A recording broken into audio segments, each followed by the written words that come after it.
हाय दोस्तों, मैं हूं प्रगति और स्वागत करती हूँ आप सबका मेरे इस यूट्यूब चैनल पे जिसका नाम है खुशी मोटिवेशन। आज के इस वीडियो में जानते हैं दोस्तों सदी के महानायक अमिताभ बच्चन की कहानी। वो कहते हैं ना दोस्तों, मंजिल उन्हीं को मिलती है जिनके सपनों में जान होती है। मंजिल उन्हीं को मिलती है जिनके सपनों में जान होती है। पंखों से कुछ नहीं होता, हौसलों से उड़ान होती है, हौसलों से उड़ान होती है। अमिताभ बच्चन सदी के महानायक के रूप में जाने जाते हैं। सबसे पहले दोस्तों, अगर आपने मेरे चैनल को सब्सक्राइब नहीं किया है तो प्लीज़ जैसे सब्सक्राइब कर लीजिएगा, क्योंकि आपका एक एक सब्सक्राइब मेरे लिए बहुत मायने रखता है। और मेरी हर वीडियोस प्रेरणादायी होती है और मोटिवेशनल होती है, जिससे कि आपको अपनी ज़िंदगी के हर क्षेत्र में सफलता के राज मिले और आप अपनी ज़िंदगी के हर क्षेत्र में सफल हो जाए। अमिताभ बच्चन सदी के महानायक के रूप में जाने जाते हैं। वह आज जिस मुकाम पर है उसकी तुलना अमेरिका के माइकल जैक्सन से की जाती है। बॉलीवुड के यह सुपरस्टार आज 80 की आयु में भी जिस तरह से सक्रिय बने हुए हैं वह युवा जगत के लिए एक बड़ी प्रेरणा है। उनका न केवल माया नगरी मुंबई बल्कि उत्तर प्रदेश और देवभूमि उत्तराखंड से भी गहरा नाता है।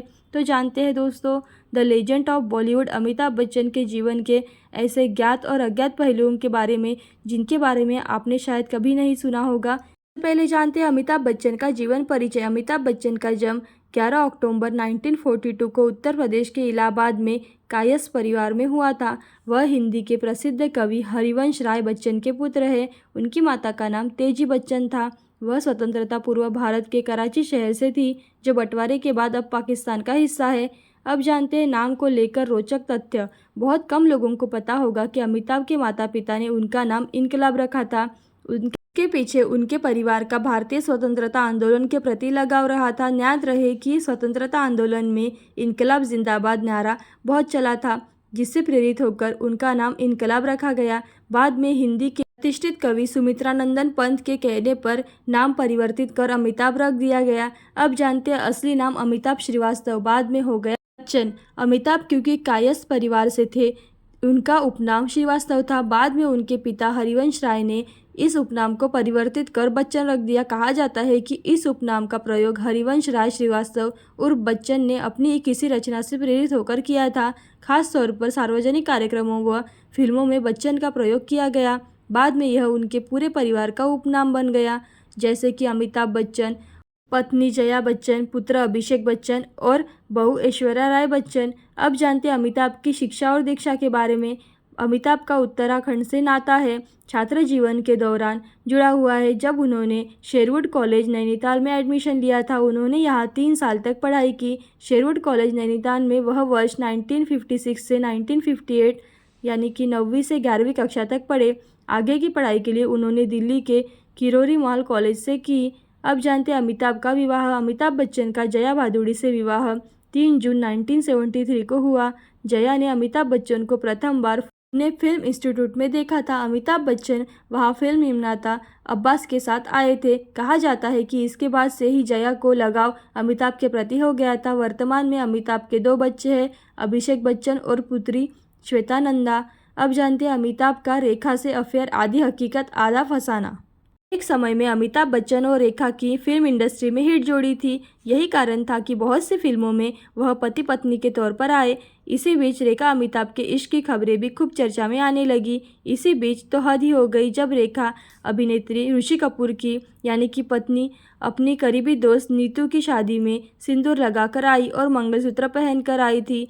तब यह बात खूब फैली कि रेखा ने अमिताभ से शादी की। हालांकि इस मामले को रेखा ने यह कहकर सुलझाने का प्रयास किया कि वह एक फिल्म शूट से सीधे सेट पर पहुंची थी। यही कारण है कि सिंदूर और मंगलसूत्र उनके गले में ही रह गया। अब जानते हैं अमिताभ बच्चन का फिल्मी करियर। अमिताभ की फिल्मों में पदार्पण वॉइस नरेटर के तौर पर फिल्म भुवन शोम के साथ हुआ था। कलाकार के रूप में उनकी फिल्म 7 हिंदुस्तानी पहली थी। इसके बाद उन्होंने कई फिल्मों में काम किया, लेकिन सफल नहीं हो पाए। जब वह काफ़ी टूटने लगे तभी फिल्म जंजीर उनके फिल्मी करियर का टर्निंग पॉइंट साबित हुआ। इसके बाद उनकी लगातार हिट फिल्में आने लगी। अब जानते हैं बिग बी का रहा था राजनीतिक जीवन। अमिताभ बच्चन के राजनीतिक जीवन पर यदि चर्चा करें तो 1984 से लेकर 1987 तक का उनका राजनीतिक सफ़र माना जाता है। वे राजीव गांधी के करीबी दोस्त थे, जिस कारण उन्होंने कांग्रेस पार्टी की सदस्यता ग्रहण की थी। उन्होंने इलाहाबाद लोकसभा सीट के ताकतवर नेता यूपी के पूर्व सीएम एच एन बहुगुणा को पराजित कर इतिहास रचा था। राजनीतिक करियर उनका सफल नहीं रहा, विजयश्री प्राप्त करने के 3 साल बाद ही उन्होंने राजनीतिक जीवन को ही त्याग दिया। इसका प्रमुख कारण उनके भाई का बोफार्स दलाली में नाम शामिल होता। हालांकि इस मामले में अमिताभ पर कोई दोष सिद्ध नहीं हुआ। बाद में अमिताभ ने अमर सिंह के प्रभाव में आकर सपा ज्वाइन की।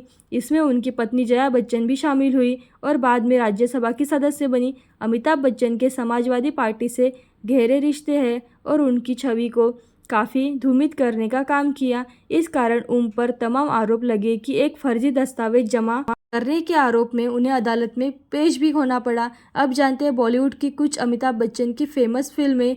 यह कुछ प्रसिद्ध फिल्में हैं जैसे कि सात हिंदुस्तानी, आनंद, जंजीर, अभिमान, सौदागर, चुपके चुपके, दीवार, शोले, कभी कभी और अकबर एंथनी, त्रिशूल, डॉन, मुकद्दर का सिकंदर, मिस्टर नटवरलाल, लावारिस, सिलसिला, कालिया, सत्ते पे सत्ता, नमक हलाल, शक्ति, कुली, शराबी, मर्द, शहंशाह, अग्निपथ, खुदागवाह, मोहब्बतें, बागबान, ब्लैक वक्त, सरकार, चीनी कम, भूतनाथ पा और सत्याग्रह जैसी कई फिल्में उनकी प्रसिद्ध है। जानते हैं दोस्तों, पुरस्कार सम्मानों से नवाजे गए। सर्वश्रेष्ठ अभिनेता 3 बार राष्ट्रीय पुरस्कार फिल्म पुरस्कार से और 14 बार फिल्म फेयर अवार्ड भारत सरकार द्वारा 1984 में पद्मश्री और 2001 में पद्म विभूषण और 2015 में पद्म विभूषण अवार्ड मिला। उनके ज़िंदगी के रोचक तथ्य जानते हैं। साल 1970 से 1980 में भारतीय हिंदी सिनेमा का वह दौर था जब लगभग हर फिल्म में अमिताभ बच्चन का आधिपत्य कायम रहा था और कायम हो चुका था। यही कारण था कि उस समय फ्रेंच डायरेक्टर फासात रुप्ते ने कहा कि वन मैन इंडस्ट्री की संज्ञा तक दे डाली थी उन्हें। एक दौर वह भी आया जब अमिताभ की फिल्में लगातार फ्लॉप हो रही थी। कुछ वक्त ऐसा आया कि उन्होंने इलाहाबाद वापस लौटने का मन बना लिया। इस बीच फिल्म जंजीर सुपरहिट हो गई। इसके बाद फिल्म इंडस्ट्री में एंग्री यंग मैन का अवतरण हो गया। आज लोग अमिताभ की आवाज़ के दीवाने हैं। इसके बावजूद एक समय था जब उनकी आवाज़ को डायरेक्टर पसंद नहीं करते थे। उनका कहना था कि उनकी आवाज़ बहुत भारी है और फिल्मों में प्रयुक्त होने के लायक नहीं है। जून 2000 में अमिताभ बच्चन एशिया के पहले व्यक्ति थे जिनकी लंदन में मैडम तुसाद संग्रहालय में वैक्स की मूर्ति स्थापित हुई। अब जानते हैं कई बार मौत के मुंह से आए वापस। 26 जुलाई 1982 को कूली फिल्म की शूटिंग चल रही थी। उस दौरान एक एक्शन सीन वह घायल हो। मारपीट का यह सीन खलनायक की भूमिका निभा रहे पुनीत इस्सर के साथ था। अमिताभ इस फाइट सीन में मेज की तरफ जैसे ही कूदे तभी मेज का कोना उनके आंतों तक लग गया। उनका काफ़ी खून बहने लगा और हालत गंभीर हो गई। हालांकि बाद में वह काफ़ी लंबे उपचार के बाद स्वस्थ हो गए और मौत के मुंह से बाहर आने में सफल हो गए। इसके अलावा हाल के वर्षों में ही उन्हें 2 बार कोरोना भी हो गया था, लेकिन वह पुनः स्वस्थ हो गए। अब जानते हैं दोस्तों टेलीविज़न करियर की कहानी। कौन बनेगा करोड़पति वर्तमान में उनका सबसे प्रसिद्ध शो है जिसे वह लगातार होस्ट करते आ रहे हैं। इसके अलावा बच्चन ने कई ब्रिटिश टेलीविज़न शो भी किए हैं। अब जानते हैं दोस्तों अमिताभ के ऊपर लिखी गई कुछ किताबें। अमिताभ बच्चन द लीजेंड 1999 में, टू बी और नॉट टू बी 2004 में, एबी द लीजेंड 2006 में, अमिताभ बच्चन एक जीवंत किंवदंती 2006 में, the making of a superstar 2006 में, looking for a big Bollywood और बच्चन एंड बच्चन भी 2007 में और बच्चन आलिया 2009 में।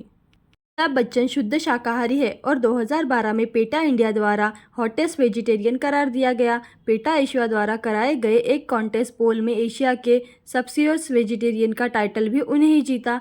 दोस्तों कैसी लगी आपको सदी के महानायक अमिताभ बच्चन की कहानी। वह कहते हैं दोस्तों, छैनी और हथौड़ी की मार जो पत्थर सह सकता है वही पत्थर ईश्वर बनकर मंदिर में रह सकता है। इस कहानी से हमें यह सीख मिलती है कि हमें भी ज़िंदगी में कैसी परिस्थितियां हो मेहनत करते रहना चाहिए और आगे बढ़ते रहना चाहिए, तभी सफलता मिलती है। ऐसे ही कहानियाँ और मोटिवेशनल वीडियो देखते रहने के लिए खुशी मोटिवेशन को लाइक शेयर सब्सक्राइब जरूर करें। थैंक यू दोस्तों।